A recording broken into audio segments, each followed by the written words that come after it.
Olá, queridos ouvintes do podcast Tributário ao Pé do Ouvido. Quem fala aqui é Carlos Renato Cunha, um dos membros do podcast. E hoje temos aqui a alegria de receber um amigo de longa data, um grande tributarista, o professor Walterley Costa. Tudo bem, professor Walterley? Tudo bem, meu amigo Carlos Renato. É uma alegria estar aqui com você. Pois é, faz tempo que nós estávamos para gravar esse episódio, né? Eu vou explicar aqui o contexto para os ouvintes daqui a pouquinho, mas eu estou devendo essa gravação para o meu amigo aqui há bastante tempo. Finalmente a gente conseguiu, e é num momento super interessante, porque ele acabou de ser aprovado, né, no doutorado, a sua tese foi aprovada, agora é doutor pela Universidade Federal do Paraná. Vou apresentar o currículo dele já em breve, mas eu queria parabenizá-lo, né? Então já fica esse episódio aqui, logo depois dessa efeméride da sua vida, para que a gente possa servir como uma comemoração. Bom, queridos ouvintes, nós convidamos aqui o professor Walterley Costa para que ele fale sobre um livro que foi publicado, um livro dele, né, que foi publicado no ano passado, Teoria Trilógica do Tributo, um estudo sobre tributação, competência e lançamento, que foi lançado em 2024 pela editora Noesis, né?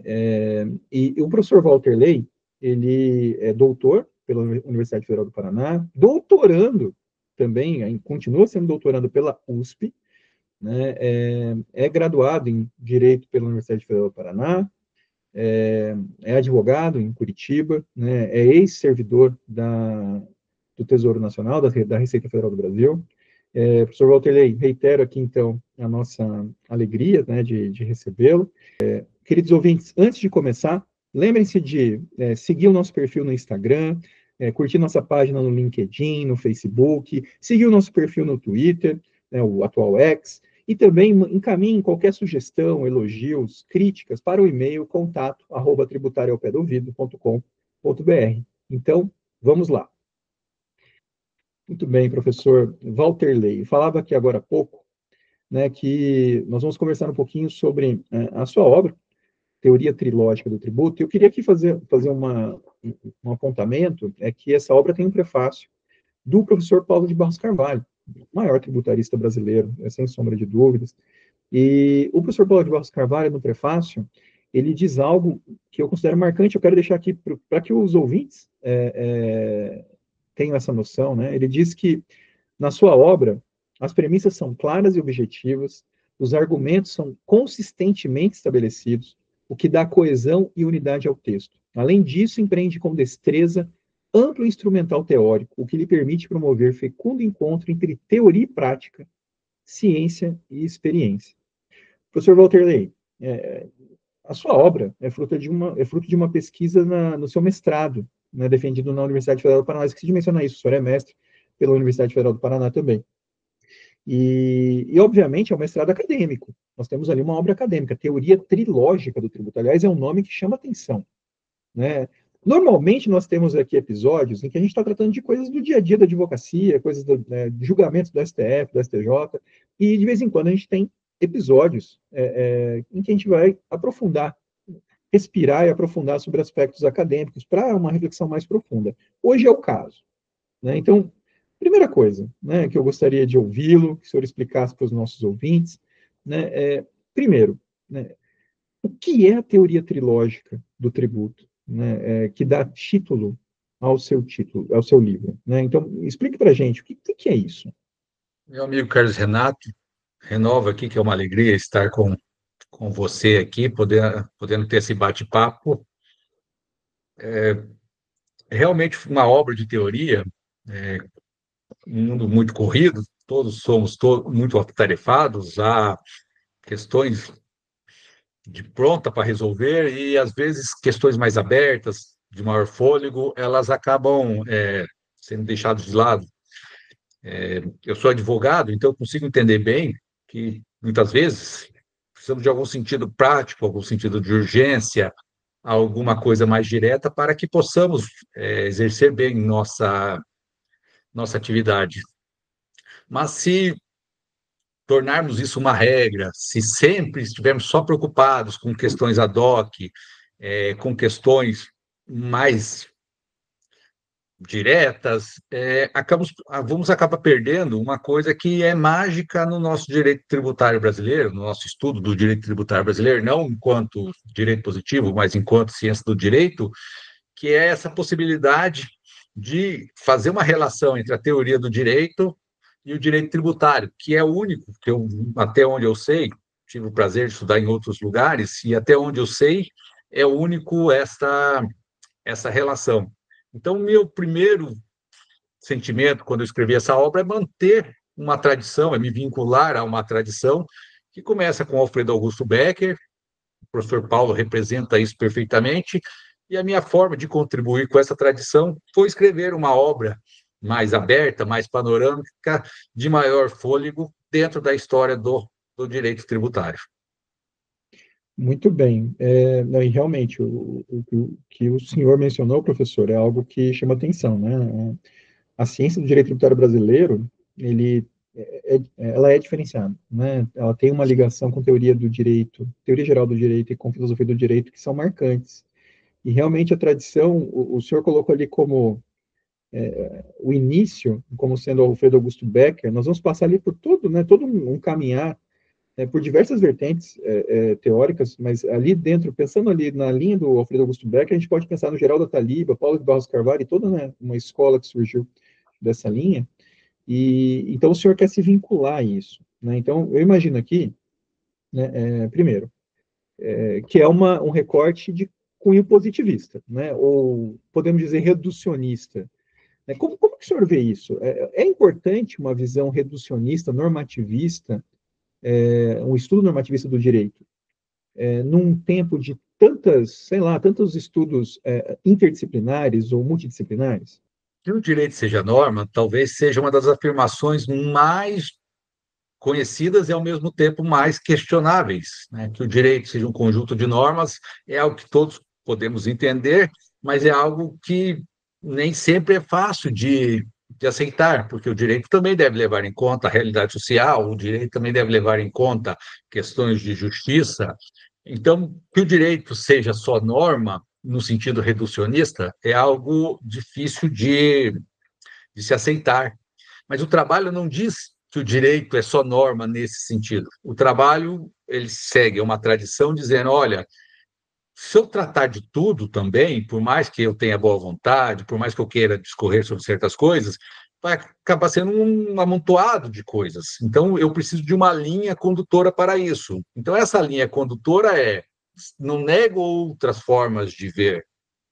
Esta é uma abordagem, ela não é a abordagem, ela é uma abordagem que pretende dar um fio condutor para o estudo. Então, assim, tributo é norma, é uma afirmação que o professor Paulo fez em 1974, no Teoria da Norma Tributária, e que tem se mantido. Não significa que eu não posso entender tributo de outras formas, mas significa que quando eu aceito que tributo é uma norma, isso me dá um fio condutor, uma forma de enfrentar a questão que não me permite escapar para cá, escapar para lá e acabar tratando de muitas coisas sem tratar do que se você se propõe. Então, é um recorte metodológico e não ontológico. Ele não diz assim, tributo é isto no mundo. Significa que, ao estudar tributo, farei um recorte por meio de que tributo seja uma norma jurídica. Então, não são coisas que se contrapõem, não são coisas ou desse jeito ou daquele outro jeito. Significa que, dentre as várias formas que podemos estudar o que seja tributo, escolhi estudá-lo, que tributo seja norma. Então, o reducionismo é metodológico e não ontológico. Também não tem nenhuma pretensão de negar outras formas de fazer outros tipos de recorte. E dentro dessa linha que eu falei que era positivista, o senhor concordou, e normativista, eu imagino, né, e da leitura da sua obra, eu estou falando assim como se eu não tivesse lido, mas eu li, para explicar para o nosso ouvinte, né, mas fazendo aqui uma entrevista, eu imagino que nós tenhamos aqui uma ligação muito grande com uma visão positivista kelseniana, de Hans Kelsen, é isso mesmo? Então, como que isso dialoga com outras visões de positivismo jurídico posteriores, como de Hart ou de Haas? Como que o senhor vê isso? Quanto a você ter lido minha obra, fica aqui registrado aqui para quem estiver ouvindo que você leu nos rascunhos e fez várias sugestões. Agradeço aqui de público, agradeci os agradecimentos do livro, estão lá, mas agradeço aqui de novo, várias considerações foram feitas enquanto eu escrevi a obra e as tomei em conta para o resultado final. Quanto que seja uma obra positivista, esses vocabulários eles vão mudando. Hoje a gente pensa mais ou menos assim: tem os positivistas e os não positivistas. Os não positivistas estão ligados, de alguma forma, com valores que transcendem a própria ideia da norma jurídica. Então, esses valores mudam o que seja a própria norma jurídica. E assim, se alguém acredita que a justiça que dita o que seja o direito, a norma jurídica, de alguma forma, tem que estar sempre de acordo com essa ideia de justiça. Há várias formas disso, mas, no geral, diz: se uma norma for extremamente injusta, então ela deixa, inclusive, a sua própria qualidade de norma. Os positivistas, né? Os positivistas, por sua vez, eles não são insensíveis ao valor justiça. Não é esta a questão. Não é que positivista, então, não se importa com a justiça. Kelsen escreve um livro, um artigo muito bonito, que é o que é a justiça. E lá ele diz assim: olha, eu sei o que é justiça para mim. E ele diz que é a tolerância, que ele, como um homem da ciência, um homem da academia, que ele não conhece nada mais importante do que a tolerância, do que um lugar que ele possa falar suas ideias e ouvir as ideias dos outros. Então, ele diz que, para ele não tem dúvida de qual é o valor, como deve ser o direito. O que ele tem receio é de que imaginar que isso possa ser oposto às outras pessoas, que isso possa criar tal forma que possa ser um valor absoluto e ditar o resto das coisas. Então, os positivistas têm, sim, sua ideia sobre justiça. O que eles dizem é: olha, o direito, infelizmente, pode ser injusto, nem por isso deixa de ser direito. E se eu entendo que aquilo é um direito injusto, é até mais fácil com que eu combata, com que eu altere, com que eu mude. Negar, simplesmente com as palavras, dizendo que um direito injusto não é direito, simplesmente pode até ter um efeito contrário ao que a gente espera. Então, temos os positivistas, os não positivistas, e os positivistas, eles entendem que há um ato no mundo que institui uma norma jurídica. Então, de uma forma mais tranquila, um positivista é alguém que tem mais uma relação com a realidade, sem, por isso, desconsiderar qualquer valor. Sim, mas bom, mas o seu trabalho está ligado à mania kelseniana, né? Imagino eu. Que é uma tradição do Sei, Brasil, né? Que é uma tradição brasileira. sei, Está um sei. pouco Eu fora de falei o moda, positivismo. inclusive. Né? Eu falei o positivismo de forma geral, e dentro dos positivismos há várias formas de positivismo. Os inclusivistas, os exclusivistas, essas categorias às vezes acabam se sobrepondo em algum ponto ou não captando todas as situações, mas uma forma, que é considerada uma forma dura de positivismo, é o normativismo keynesiano, onde ele separa o ser do dever ser, e esse ser é o ato de vontade de uma autoridade. Então, essa é uma forma bem dura de positivismo, que pode, dentro da teoria do direito, ser questionada, mas é uma tradição no Brasil em razão disso. Becker conhecia muito bem Kelsen, o professor Paulo de Barros conhece muito bem Kelsen, e isso a partir de vários alunos que o professor Paulo teve ao longo da vida, como o professor José Roberto Vieira, acabou que o nosso direito tributário tem uma grande influência kelseniana, apesar de ser sido desafiado esse ponto de vista, mas a minha obra é uma obra positivista e é uma obra que segue o normativismo kelseniano. Não, sem contar, fora do direito tributário, uma grande influência nesse meio é o grande Lorival Villanova, pernambucano. Né? Não podemos deixar de mencionar, né? Que influenciou muito ali, né? A escola da PUC de São Paulo. Tá, professor Walterley, eu vou repetir uma pergunta inicial que eu acho que o senhor acabou apresentando uma visão panorâmica, e agora, para o nosso ouvinte poder entender e deixar isso claro aqui que nós vamos falar, afinal de contas, por que teoria trilógica? O que significa teoria trilógica do tributo? Explique para a gente isso. Que tributo é uma norma jurídica, e repito que, em 74, no livro do professor Paulo de Barros, Teoria da Norma Tributária, é uma ideia revolucionária, não tão fácil de ser aceita, mas é uma ideia que já estava presente no nosso no nosso, na nossa doutrina tributária. O que eu entendi que eu poderia contribuir é que essa norma, tributo como norma jurídica tributária, para que ela não ficasse solta. Afinal, essa norma jurídica tributária, que é a norma que leve dinheiro ao Estado, dado um fato econômico, ela nunca está solta.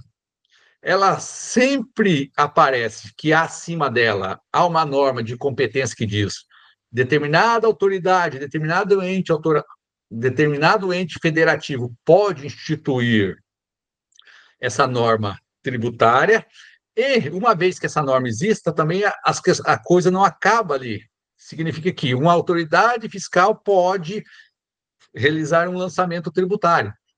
Então, num sentido, como regra geral, considerando aqui que tem vários percalços, várias variantes, no mínimo essa norma tributária ela tem uma norma acima dela, que é a norma de competência, e no mínimo ela gera, com base nela que é gerado uma norma de lançamento. Então, minimamente, um estudo do direito tributário não pode ser só com uma norma jurídica tributária.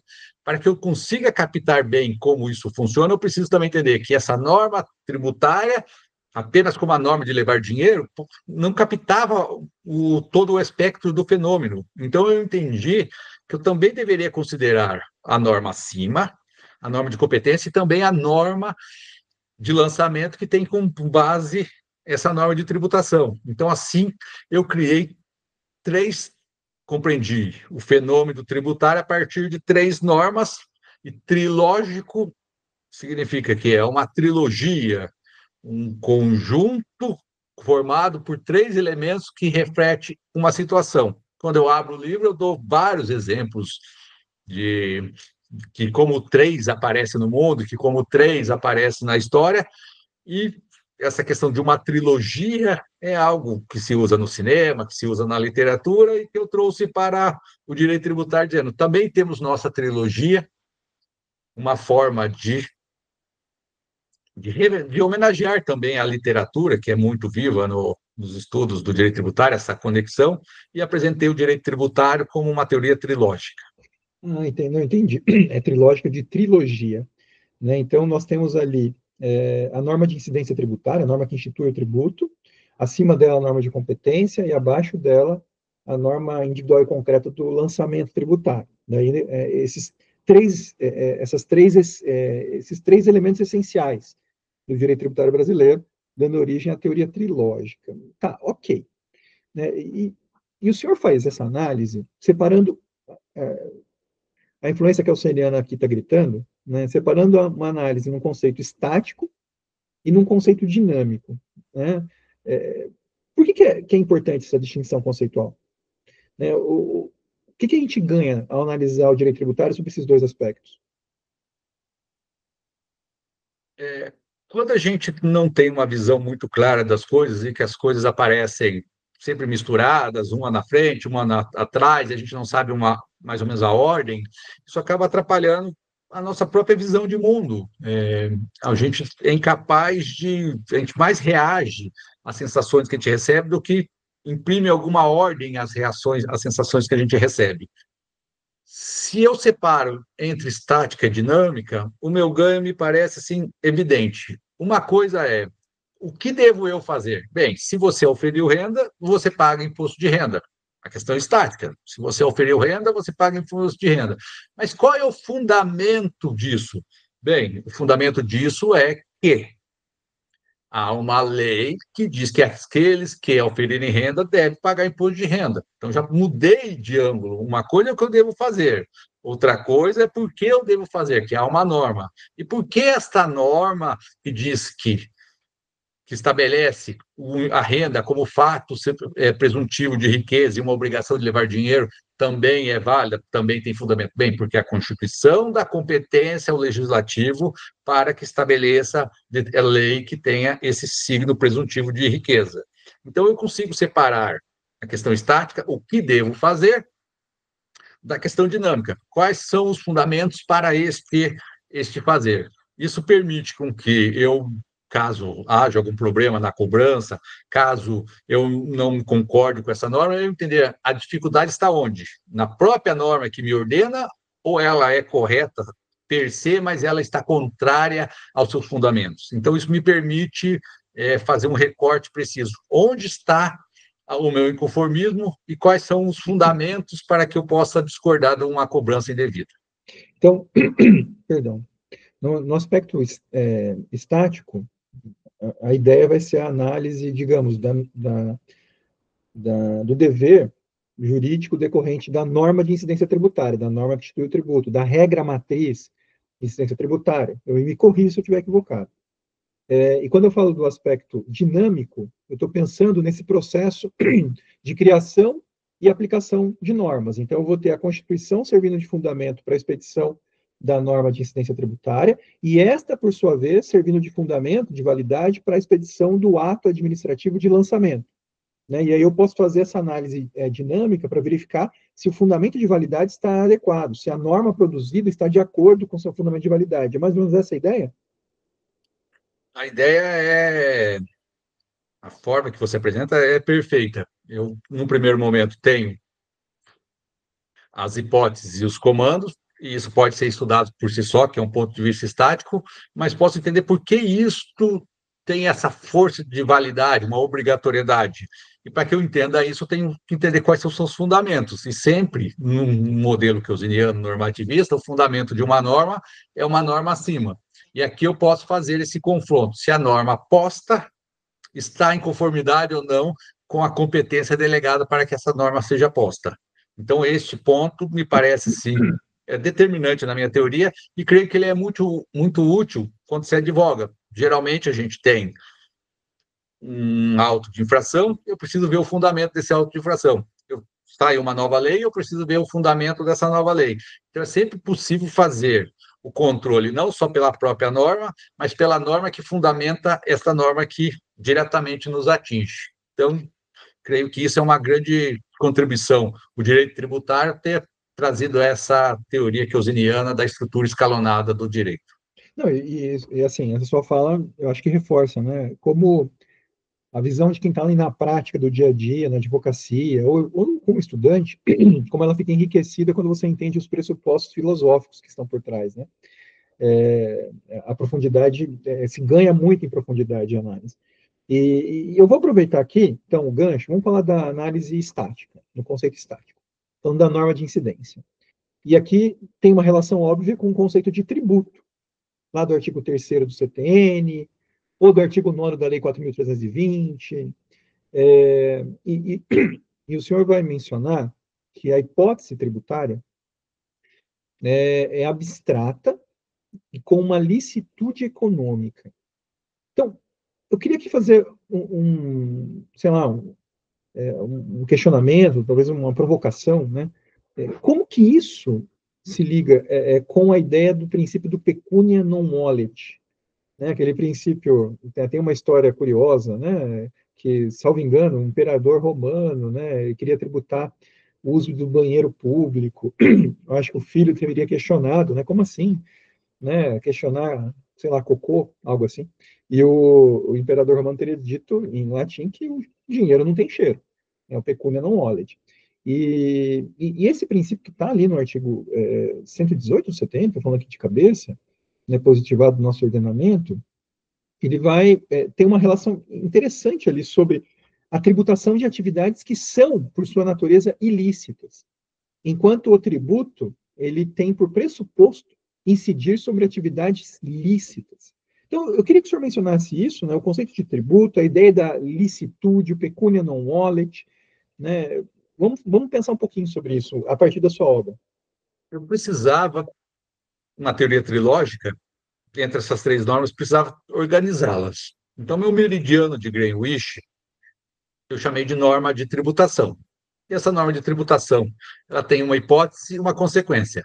Na hipótese, sem entrar aqui nas particularidades, teremos a descrição de um fato lícito, e por isso é uma hipótese, ele não diz nenhum fato específico, ele diz, se você oferir renda, se você for proprietário disto ou daquilo, se isto, se aquilo. Então, tem um condicional, e por isso ela é hipotética.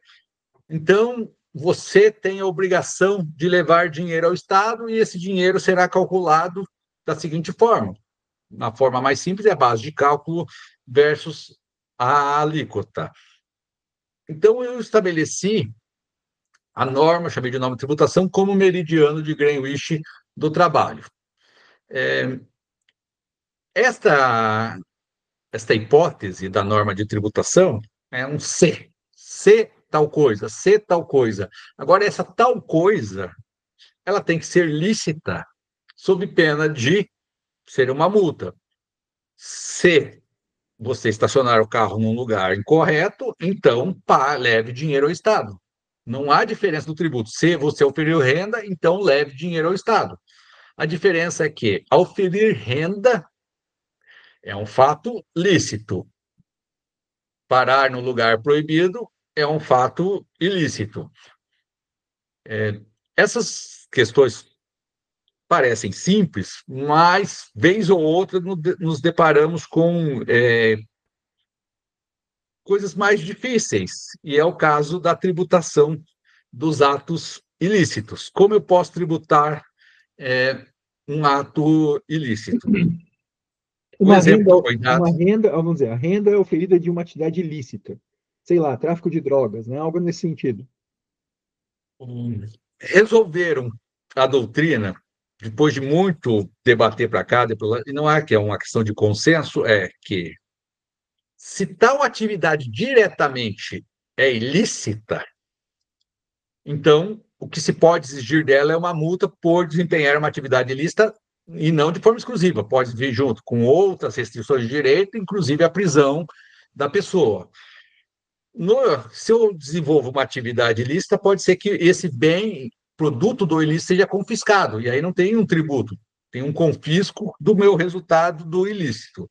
Mas a forma de solucionar o caso foi mais ou menos assim. Auferir renda não é ilícito. Então, como auferir renda não é ilícito, pode ser ilícito a atividade que eu usei para auferir a renda. Então, quem vende mercadorias que não são proibidas, ele vai ter uma punição por vender essa mercadoria que é proibida, que está prevista administrativamente, penalmente, mas o resultado da atividade é só indiretamente ilícito. Auferir renda não é crime no Brasil, auferir renda. Um regime comunista poderia ser crime auferir renda. No Brasil, auferir renda é lícito. Então, a minha atividade não é diretamente ilícita, ela é indiretamente ilícita, mas assim eu posso tributar sem ofender essa questão que o ato é ilícito. Agora, quem pratica um ato ilícito responde por ele, mas o resultado da atividade, por ser lícito, ou seja, o lucro como resultado da atividade, pode ser tributado. É a forma, inclusive, no livro que eu tento diferenciar. Em alguns momentos, se a atividade é ela mesma que está sendo tributada, então é um ilícito e é uma multa. Se ela só indiretamente é ilícita, se oferir renda, no caso, é lícito, então eu posso tributar e aí que o dinheiro não tem cheiro. Ou seja, a minha atividade é ilícita, mas o resultado da atividade, que é oferir dinheiro, esse não tem cheiro e se rompe assim com o produto do ilícito. E ainda dentro dessa discussão sobre a norma tributária, a hipótese, né, como que o senhor tratou a diferença entre tributo? Bom, tributo e multa, está nada a diferença, né? O senhor acabou de explicar. Tributo e indenização, tributo e contrato. Acho que são as diferenciações mais relevantes, né? Caso tenha outra, pode ficar à vontade para mencionar. Em relação às indenizações, a primeira coisa, tributo é o resultado de uma atividade.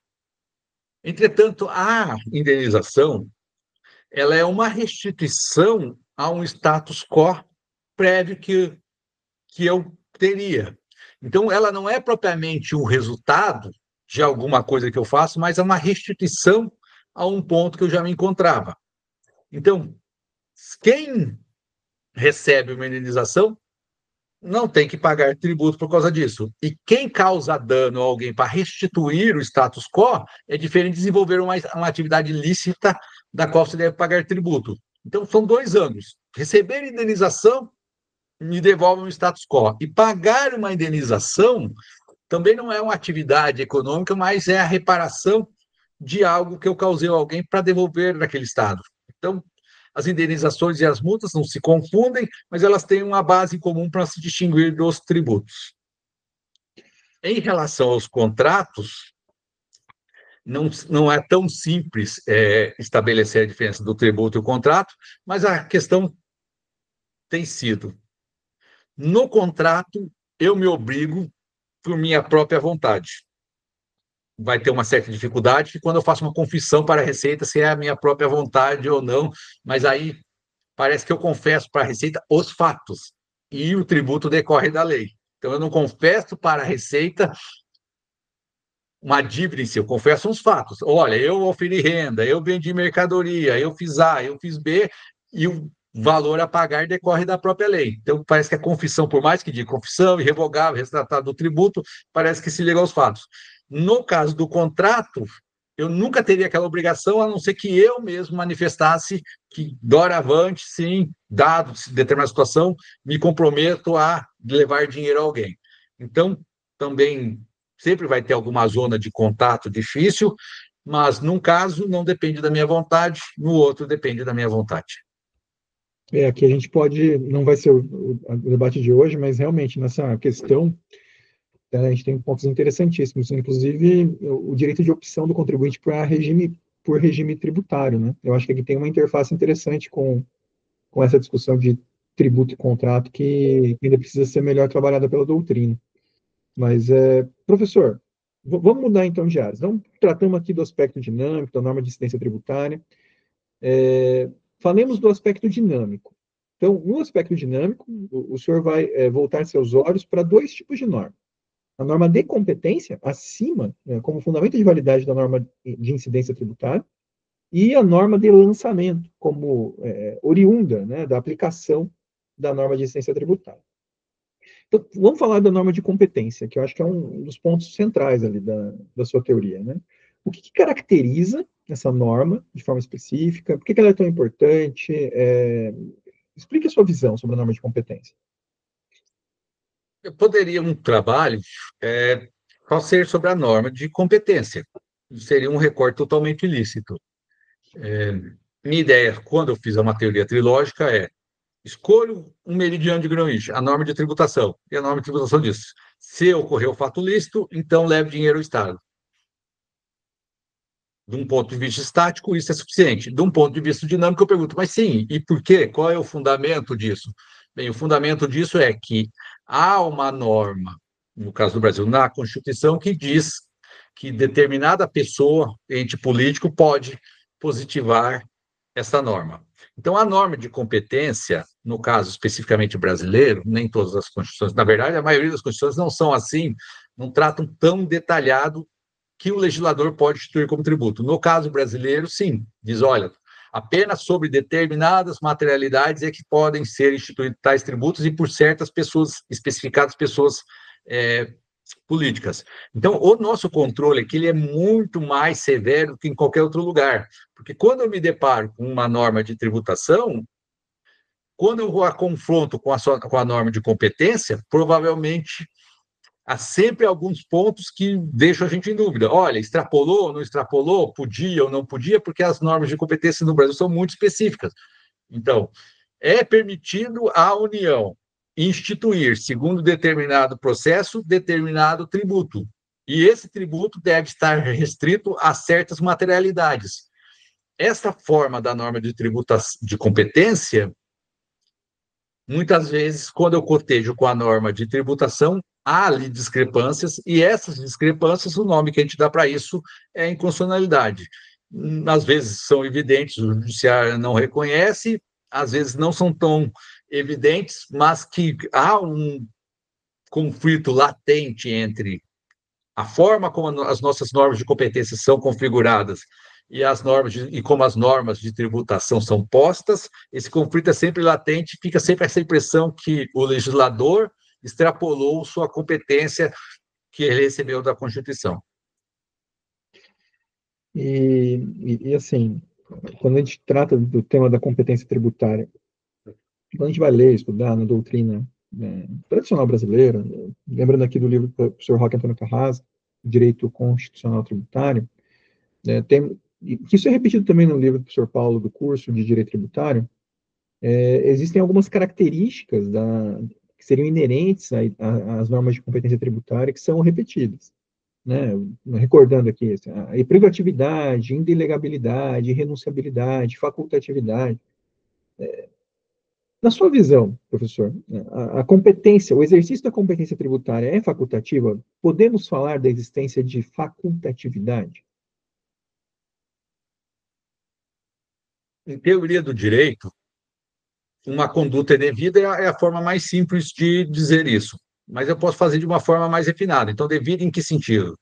Uma conduta é devida porque ela é obrigatória, uma conduta é devida porque ela é proibida, uma conduta é devida porque ela é permitida, e aí isso se chama modos da conduta, ou numa forma mais difícil de falar, modais deonticos, os modos que uma conduta são devidas, que isso significa. No geral, as normas de competência, sempre imaginamos que elas não que elas são, no primeiro momento, permitidas, ou seja, que aquilo é permitido que se faça A ou B. Essa ideia não é correta, porque em vários lugares do nosso ordenamento estabelece que o legislativo, em determinadas situações, deve legislar. Ela não diz exatamente o que você deve legislar, mas que você deve legislar, você deve. O orçamento é obrigatório ao Congresso instituir a lei do orçamento, sob pena de não saírem. Há uma série de penalidades para que não vamos chamar de penalidade, mas há consequências caso o Congresso não institua a lei do orçamento. Por outro lado, também várias competências são proibidas. Se eu tenho uma imunidade, é proibido instituir um tributo sobre aquilo. Então, as normas de competência, elas podem ser instituídas tanto como obrigações, é obrigado a legislar, como proibições. É proibido legislar. Em razão dos tributos, fica parecendo, é permitido legislar. Essa parece que é a nossa regra geral, mas não há nada nisso de ontológico ou de lógico, ou uma necessidade. Eu poderia estabelecer que determinados tributos são, sim, de competência obrigatória, ou seja, que devem ser instituídos sob pena de consequências. Então, podemos imaginar também que os tributos, por mais que a maioria seja permitidos instituir o tributo, não há nada que nos impeça de entender que um tributo é obrigatório sua instituição. Então, eu vou continuar nessa linha, pensando aqui uma outra característica que é sempre mencionada, até acabei de mencionar, que é o da indelegabilidade, mas fazendo aqui eu quero fazer um link, né, do seu livro, da sua visão sobre indelegabilidade da competência tributária, com o tema da reforma tributária, né, aprovado em 2023 pela emenda 132.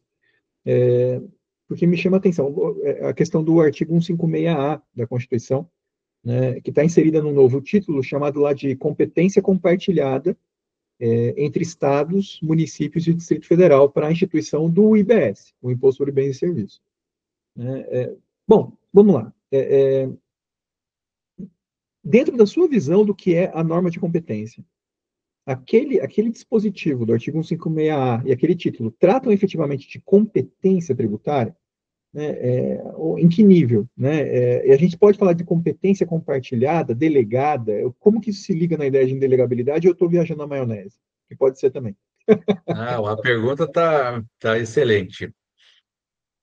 A indelegabilidade, não só no direito tributário, se você, se a Constituição é que estabelece a repartição das competências, os livros antigos chamavam de distribuição das rendas, ou seja, qual ente federativo ficará com qual renda. Se é a Constituição que dá a repartição das competências, quem recebe o seu quinhão não tem ele próprio, ele tem a competência para exercer aquela competência que ele recebeu, no geral permitido, nada impede que isso seja obrigatório, mas é este o seu mundo, ou seja, você é permitido, é obrigatório instituir esse tributo.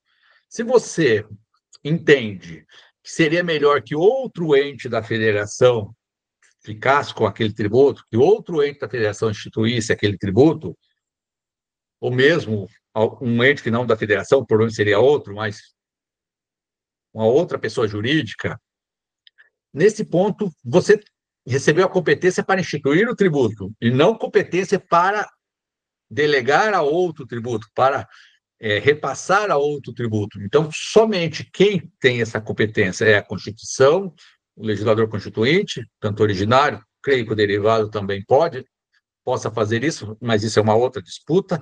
Mas quem recebe não pode delegar o que recebe. A discussão é: o legislador constituinte derivado pode mudar isso? Falar, não, o município tinha o ISS, o Estado tinha o ICMS, eu pretendo mudar isso, eu pretendo mudar essa forma de distribuição. Eu posso? Sempre vai ser uma discussão que isso ofende a federação, é uma cláusula pétrea e, portanto, seria inconstitucional. Quando ele muda, que não vai existir mais o legislador constituinte derivado, que não vai existir mais ICMS e ISS, o que ele está fazendo é mudando a repartição de competências, fundos, impostos, e o que surge não é exatamente a fusão disso, mas de alguma forma contempla esses dois impostos e dá a uma terceira, a uma outra figura. O problema é, quem é essa outra figura? Para mitigar as resistências à questão do Pacto Federativo, ele diz: olha, essa é uma competência compartilhada. Então, eu não estou. Eu tiro teu, mas eu tiro entre aspas, porque você continua tendo essa competência, só que agora de forma compartilhada. Antes você tinha isso sozinho e agora você tem, continua tendo, de forma compartilhada. Mas não é tão simples dizer que a competência para instituir o imposto sobre bens e serviços é compartilhada, porque o imposto será instituído pelo Congresso Nacional e apenas as alíquotas que ficaram para serem instituídas por outros entes da federação. Então, neste ponto, realmente vai haver algum tipo de questionamento se houve ou não, se ofendeu ou não o pacto federativo. Eu não sei se eu me alonguei muito, comecei lá atrás, professor, mas eu acho que essa ideia, mas é isso. eu nem estava, lógico, vai ter essa tensão que o senhor mencionou com o Pacto Federativo, eu nem estava focando nisso, era mais o seguinte, então a gente pode dizer, bom, se estados e municípios do Distrito Federal, eles têm competência para instituir a alíquota, né, permanece um resíduo de competência tributária, competência para uma parte da norma de ciência tributária, uma parte da regra matriz, permanece com esses entes. Agora, o restante da norma de incidência tributária, com certeza, é fixada por lei complementar. Podemos discutir aqui federal, nacional, podemos discutir aqui a natureza dessa lei complementar, mas é instituída pela União. Né? A União, talvez, aí como República Federativa do Brasil, se a gente for separar os papéis, né? A La Kelsen também, os papéis da União enquanto ente federativo parcial e a União enquanto, coincidentemente, representando os órgãos da República Federativa do Brasil. Mas, de qualquer maneira, nós vamos ter ali uma participação muito forte na instituição do tributo da União. Então, eu tenho... Será que a gente poderia falar que existe uma... Aqui eu estou pensando alto, né? Existe uma competência compartilhada, realmente, mas não é só entre estados, municípios e DF, mas também com a União, aliás, com a maior parte da norma sendo de competência diretamente federal, ou barra nacional, e aí só uma partezinha, que é a alíquota, né, dos demais entes, ou é uma competência estritamente federal, né? Como que o senhor vê isso, pensando aqui na competência? A palavra compartilhar, ainda não vi nenhum estudo assim, mas seria muito interessante. Há vários livros sobre competência dos anos 60. Não creio que algum desses livros tenha lá a competência compartilhada. Então, essa é uma questão nem em tese, nem em abstrato. Livros muito bons, livros teóricos, que tratavam, olha, a competência pode ser classificada em A ou em B, a competência pode ter essa função ou essa função, a competência pode ter essa propriedade ou essa propriedade. Perdão, até porque tem a ideia da privatividade, né? A competência otorgada a um exclui do outro. Excluir do outro. Isso é Então, o contrário do compartilhado, mas desculpa ter cortado. Não. Então, esses livros, então a palavra, uma competência compartilhada, é uma questão tão interessante que a gente não encontra ela em tese na nossa doutrina, ou seja, qual é a base para esse tipo de coisa. E podemos ir trazendo trazendo a pesquisa, comecei nos anos 60, poderíamos trazer essa pesquisa aos livros mais recentes sobre competência tributária, também há vários sobre competência tributária, e também não vamos encontrar a competência compartilhada. O que parece, a gente uma leitura realista, é que precisava-se de um nome, de uma nova categoria, para tentar mitigar as resistências. E alguém tirou da cartola competência compartilhada. Então, não é uma categoria que tínhamos antes e que resolveram agora empregar. Mudaram a forma de tributar, isso criaria resistências, e o termo competência compartilhada surge para tentar abrandar essas resistências. Então, antes de qualquer coisa, no estudo, eu teria que dizer assim: quem, onde, quando, em que jeito alguém falou antes disso incompetência compartilhada? Eu não vi esse estudo e também desconheço, no que eu já li, que havia isso de alguma forma. Hoje, agora, compartilhado. Então, eu compartilho, independente o que, com quem. Então, se eu compartilho um livro que eu tenho com meu amigo Carlos Renato, compartilho um livro e compartilho com quem? Se eu tenho uma competência compartilhada, eu estou compartilhando o quê? E com quem? Então, essas são as perguntas que devemos fazer.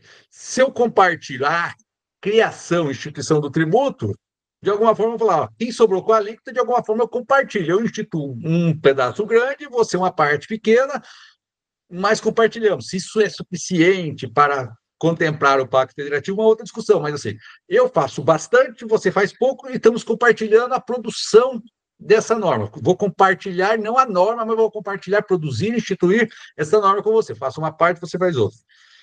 A segunda forma de escapar, que vão tentar usar para escapar disso, é esse que faz muito, na verdade, não vou dizer, não é a união no sentido de ente da federação, mas sim um ente nacional que contempla a vontade tanto dos estados quanto dos municípios. Os municípios não têm representação na Câmara Alta, não temos uma Câmara Alta com representantes do município, mas a nossa tradição, assim, pelo menos eu leio,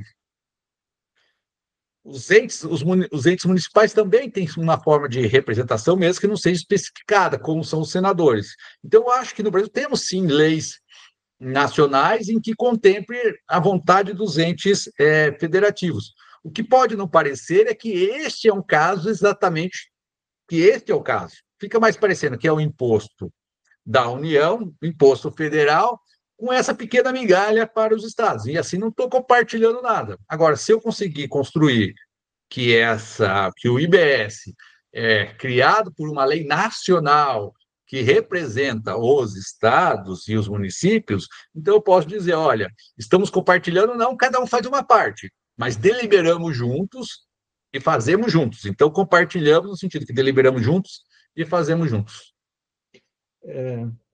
Esse é um ponto interessante, né? Parece um pouco de retórica, né, professor? Uma boa retórica para tentar vencer a resistência. Mas, assim, esse é um ponto. Vamos encerrar aqui, que ainda precisa conversar sobre outro tripé da análise dinâmica. Esse é um ponto que eu sempre me pego a refletir, porque é que agora me parece que deixaram as escancaras algo que já existia, né? Só que agora está escancarado. Que, a partir do momento que você tem a previsão de normas gerais, no artigo 146 da Constituição, em que se pode, por meio do Congresso Nacional, a União, fixar fatos geradores, base de cálculo, contribuinte dos impostos, e aí ao legislador local, e se interpretou na prática que o poder da União é amplíssimo nisso, sobrava muito pouco aos estados e municípios do que não, salvo alguns pontos, do que não copiar o que estava na norma nacional. E aí o que mudava era fixar a alíquota, basicamente, algumas regras de responsabilidade, né? Que é o que acontecia, por exemplo, no ISS, né? Acontece no ISS, porque o ISS está morrendo, é moribundo, mas ainda não morreu. Mas em que você tem a Lei Complementar 116, em que os municípios não podem fugir daquilo, inclusive em relação à lista de serviços, por exemplo. Né? Então, o que me parece que agora deixou escancarado que a União vai fixar direto, você não precisa nem copiar mais. Né? É algo que sempre me pega a pensar nesse sentido, que eu acho que agora só deixou mais explícito. Né? Bom, tá, mas... Pode falar, professor. Se me permite, Claro. não tiveram tanta coragem, porque o que fizeram, na verdade, doravante, o imposto sobre bens e serviços será de competência da União e o valor arrecadado será dividido entre os estados e municípios. De verdade, é isso que ocorreu. É. Como isso é muito duro, muito difícil de aceitar, dizer, não, agora é uma competência compartilhada, mas é uma competência da União que se vê obrigada a distribuir esses recursos segundo tais e tais parâmetros, que pode ser discutido qual é a forma de federação. Ou seja, podemos ter uma federação que os impostos são instituídos por um ente só e que a disputa se dá na distribuição do dinheiro e não a disputa se dá na instituição do tributo. É uma forma de ver a federação, mas eles não chegaram a ter coragem de dizer que propunham essa mudança. Tentar dizer, olha, continuamos cada um com seus poderes, só que agora não é mais privativo, mas é compartilhado, o que é só uma forma de esconder o que foi feito de verdade. Pois é. Bom, indo ali encaminhando aqui para o encerramento, então, eu tenho uma última pergunta, não, uma penúltima pergunta. Agora, tratando do outro aspecto da análise dinâmica, a gente falou da competência, e na análise dinâmica a gente tem também a aplicação da norma de incidência pelo lançamento. Né? Então, como que a norma do lançamento concretiza, né, a obrigação tributária? Né, que desafios, conflitos o senhor vê nesse processo? Né? Uma pergunta, talvez, já vou fazer aqui. Sempre existe o lançamento tributário enquanto ato administrativo privativo da autoridade administrativa, nos termos do artigo 142 do Código Tributário Nacional? Me fale um pouquinho sobre a sua visão a respeito disso, professor. Historicamente, nunca ninguém imaginou que o contribuinte, por conta, poderia pagar o tributo. Tanto é que havia os coletórios de tributo que iam até as casas das pessoas e diziam: olha, companheiro, você está devendo tanto, você pague, e as consequências são graves se você não pagar.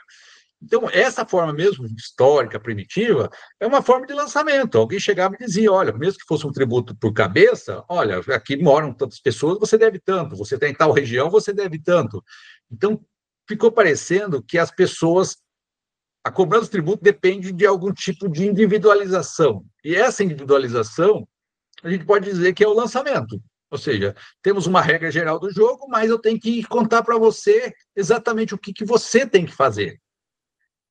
Com o tempo, isso se tornou tão interessante que as pessoas criam hábitos e, por mais que parecia estranho, as pessoas entenderam que tem que pagar o imposto, os tributos.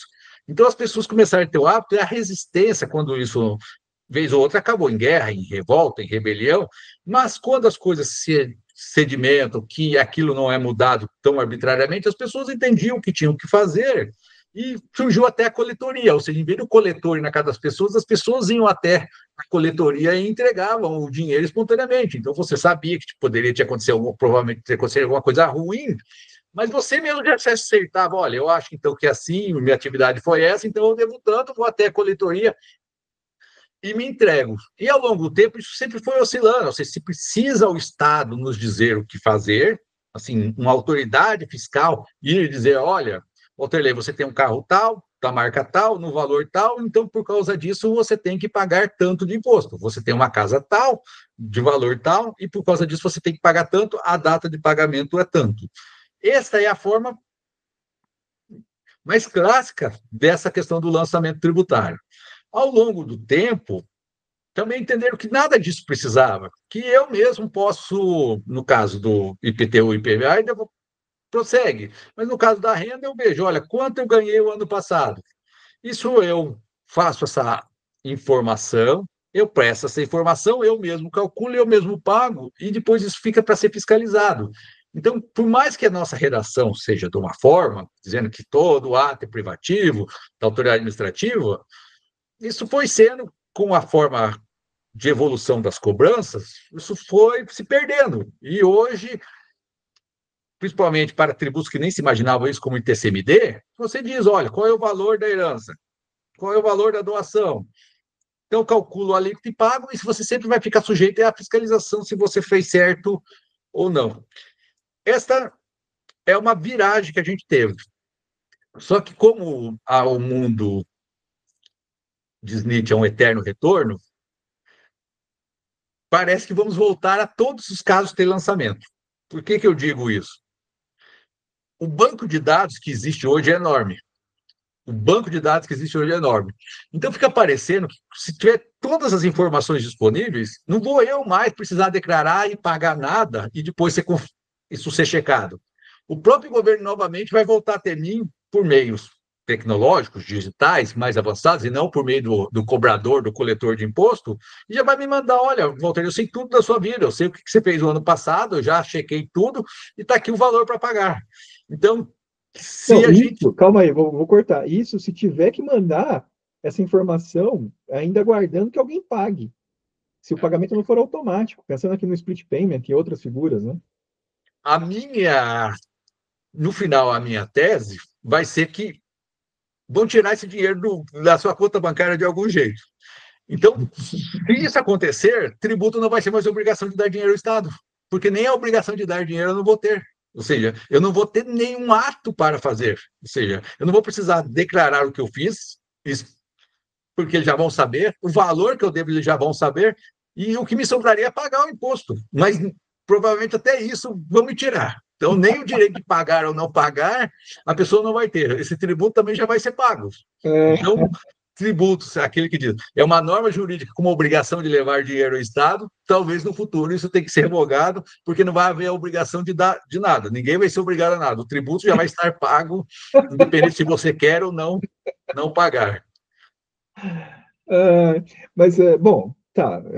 O senhor mencionou aí, lógico, contando de uma forma bem interessante, essa evolução, sem contar o que pode acontecer no futuro, né? Que teve aqui uma visão que é utópica ou distópica, dependendo da visão. Ou distópica. É, Ou distópica. é, mas assim, contou exatamente a ideia da diferença do lançamento de ofício e do lançamento por homologação, né?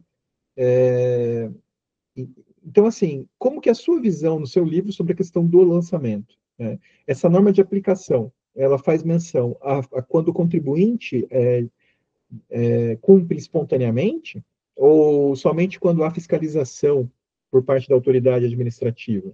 Como que é a sua visão no livro em relação a essas modalidades de lançamento? Eu digo que é uma teoria trilógica. Temos a norma de tributação, acima a norma de competência e abaixo a norma de lançamento. Mas a norma de lançamento, ela é uma contingência.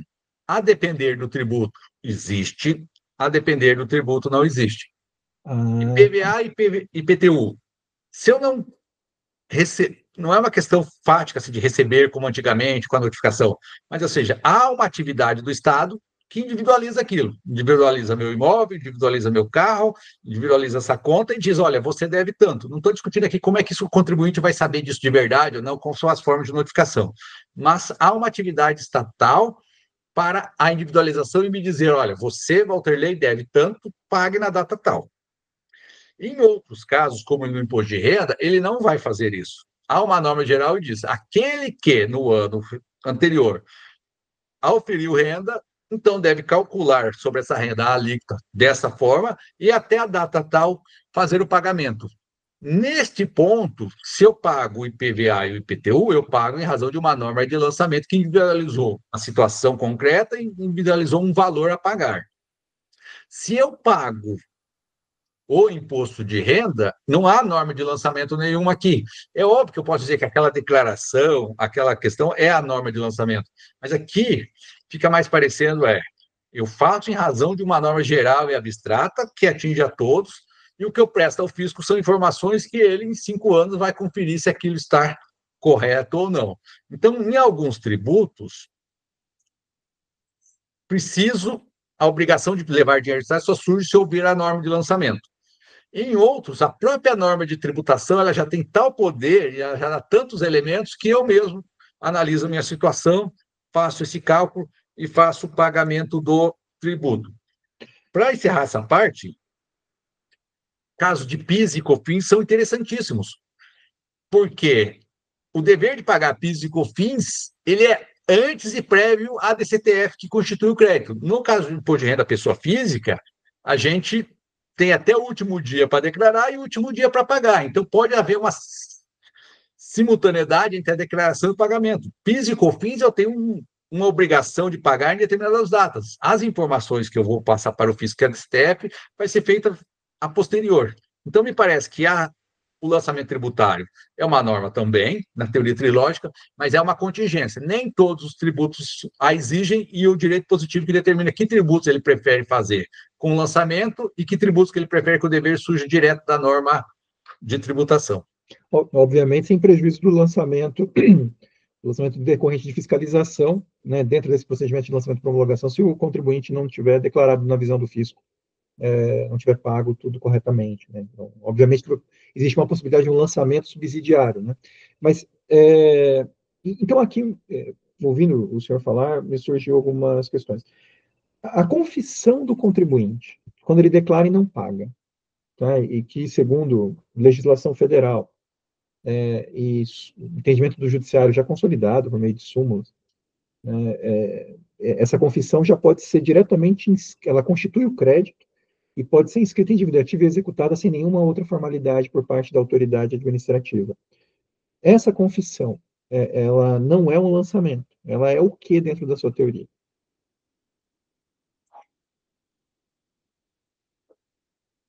Eu não nego que o contribuinte muitas vezes possa dizer: ocorreu o fato A, em razão do fato A, eu tenho que pagar o valor B. Então, ela é uma norma individual e concreta que eu crio, mas com base em uma norma de competência que diz que esses tributos, que pode ser criado uma obrigação desta forma. O que acontece é que ela tem certas dificuldades de ser entendido como lançamento, porque no caso brasileiro, a nossa legislação diz que é ato privativo da autoridade administrativa. Então, que o contribuinte ele mesmo faça, pode causar estranheza, da mesma forma que causa estranheza quando o judiciário faz ou outros Essa é outra pergunta que eu entes. ia fazer, que é a questão do judiciário constituir o crédito. Então, aproveita e já trate disso.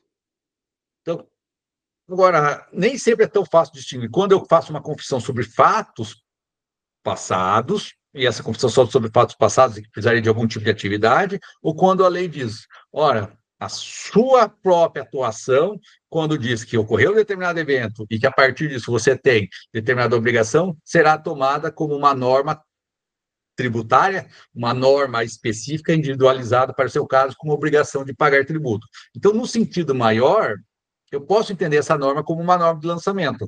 A dificuldade é que soa de falar dessa forma, que tem um dispositivo expresso no nosso direito brasileiro que diz que vamos reservar o nome lançamento só para as atividades feitas pelo fiscal, pela autoridade fiscal. Mas eu não vejo que há essa necessidade, ou seja, eu posso ter outras formas de instituir, de criar uma norma individual e concreta que não a feita pelo fiscal, e o nosso ordenamento prevê essas situações. Que inclui aí a questão do judiciário também, sei lá, o exemplo da Justiça do Trabalho, nas contribuições previdenciárias, né? Seria isso? Inclui também. O judiciário tinha sempre a discussão depois de uma determinada emenda que teve de uma reforma, aí a questão ficou até mais tranquila. Então, no caso do judiciário, até podemos encontrar até uma base constitucional para esse tipo de atuação. Mas eu não vejo que estejamos limitados a só uma determinada forma dessa constituição individual e concreta, que haveria outras formas, e se vamos chamar todos isso de lançamento, se vamos dar um nome para cada um desses, é uma outra questão.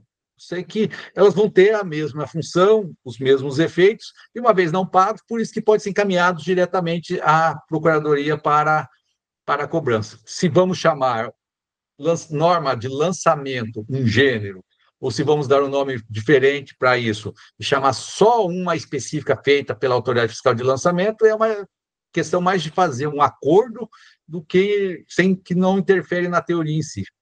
Muito bem, então, é mais uma questão de nomenclatura, né? Então, assim, professor, nós tivemos aí uma visão ampla de alguns pontos, né, que o senhor trata, o mais essencial na sua obra, lançada no ano passado, né? E eu queria encerrar com uma última pergunta. Para o nosso ouvinte que aguentou até aqui, né, ouvindo sobre o que aparenta, apesar de ter, lógico, interfaces práticas que a gente percebeu, mas que aparenta ser uma discussão mais teórica ou acadêmica, na sua visão, né, qual que é a contribuição mais significativa da sua teoria trilógica para o direito tributário brasileiro, né? Como que o senhor vê a sua relevância no dia a dia do estudioso ou no dia a dia do profissional do direito? Vou contar uma bem curta, uma história minha.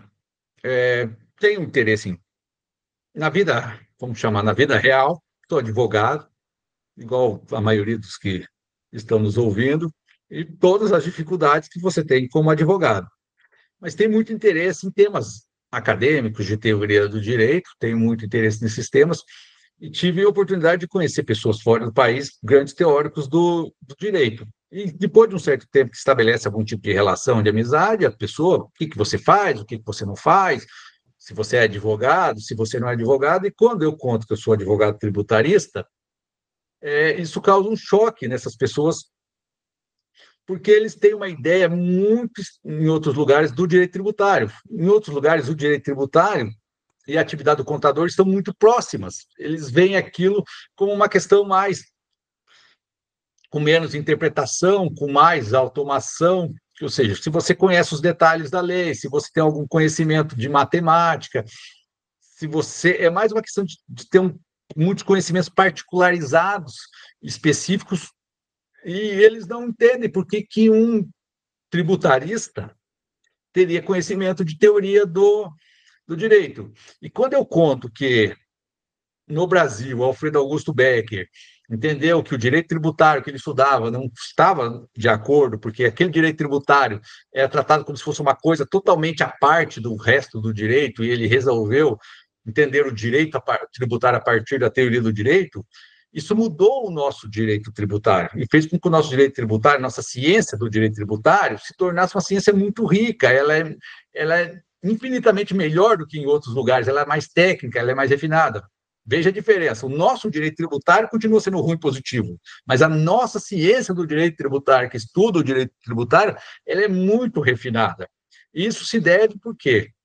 Alguém que sabia direito tributário, o Becker, e alguém que sabia a teoria do direito fez essa aproximação.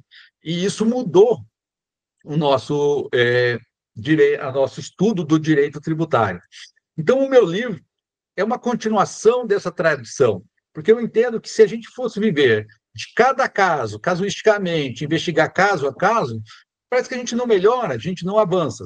Se eu consigo ter um mapa mental para entender o que é o tributo, que o tributo é uma norma de tributação, que o tributo é uma norma de competência, como que é a norma de lançamento, faço um encadeamento, que essas coisas não estão soltas, que essas coisas se ligam, e que quando eu recebo no escritório de um cliente um auto de infração para apreciar, que aquilo não é meu primeiro caso, que aquilo não é único, que aquilo se enquadra dentro de uma forma de mundo, uma visão de mundo que eu tenho maior. E com aquilo eu posso solucionar, tentar encontrar uma saída, uma defesa, uma forma assim.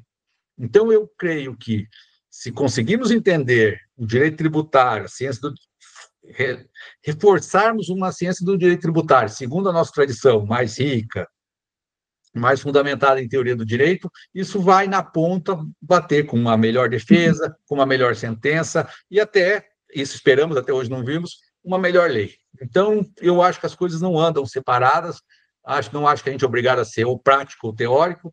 Tenho certeza que um teórico, quando tem que atuar de forma prática, ele faz isso muito melhor do que quem não tem conhecimento teórico. Muito bem, professor Walter Ley, concordo plenamente, faço minhas as suas palavras, e eu acho que é um ótimo encerramento aí para o nosso bate-papo, né, sobre o seu livro, sobre essa teoria, e gostaria aqui de agradecer, em meu nome, em nome da equipe do podcast, em nome dos nossos ouvintes, a sua presença. Já quero aqui deixar um convite aberto para novas participações, para outros temas e outros debates, e deixar um grande abraço para o senhor e para os nossos ouvintes. Umas últimas palavras o senhor gostaria de dizer? Agradeço a quem me ouviu e agradeço a você e a toda a equipe sua. Muito obrigado. Muito bem, professor. Um grande abraço. Pessoal, até o próximo episódio. Um grande abraço.